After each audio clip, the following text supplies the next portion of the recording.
At the risk of ticking off a wide swath of TCM viewers who revere her, I am going to suggest that Ginger Rogers was not the right actress for this part.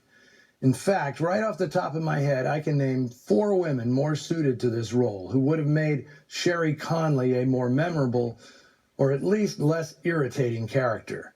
Judy Holliday, Jean Hagen, Jan Sterling, and best of all, Gloria Graham. After all, Graham had already played the part. Sherry Conley is a dead ringer for Debbie Marsh, the gangster's moll Gloria played to perfection 2 years earlier in Columbia's The Big Heat. She may not have wanted to play the same role again, but I can't help but imagine what she could have done with the part.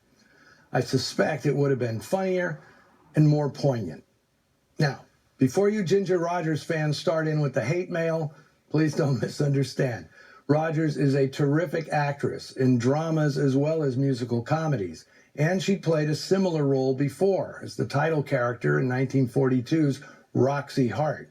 But here, she's simply trying too hard. You never get a sense of a real person beneath the brassy armor, which is odd because the role of Sherry Conley is based on an actual person, legendary gangster's moll Virginia Hill.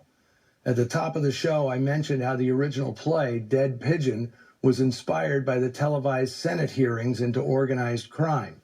No witness at those hearings created a bigger sensation than Virginia Hill, notorious for being the paramour of mobster Bugsy Siegel. In fact, Siegel was murdered in her Beverly Hills home.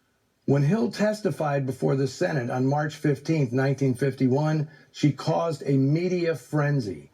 An estimated 20 million Americans tuned in to get a gander at this mystery woman. Who knew there were 20 million TV sets in America in 1951? Hill was quite a handful for the staid senators, funny, brash, and defiant, and she left the chambers without divulging anything of use to investigators. Her line, "I don't know anything about anybody," immediately entered American vernacular speech.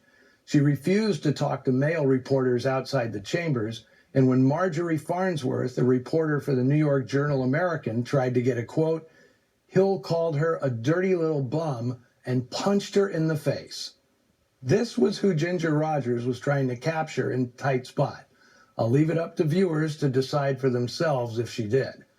Virginia Hill inspired many fictional variations over the years, including Joan Crawford's role as Lorna Hanson Forbes in the 1950 noir The Damned Don't Cry.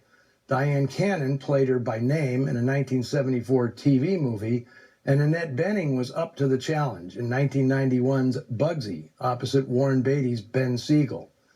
I also mentioned at the top that Edward G. Robinson was suffering through a downswing in his career. It wasn't just the McCarthy witch hunt that caused him grief.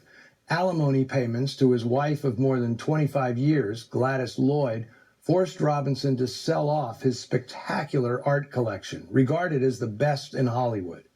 At the lowest point of his life and career, Robinson got a boost from an unexpected benefactor. Cecil B. DeMille, one of the town's staunchest conservatives, gave the ultra-liberal Robinson a major role in the Ten Commandments, essentially ending his gray listing in Hollywood.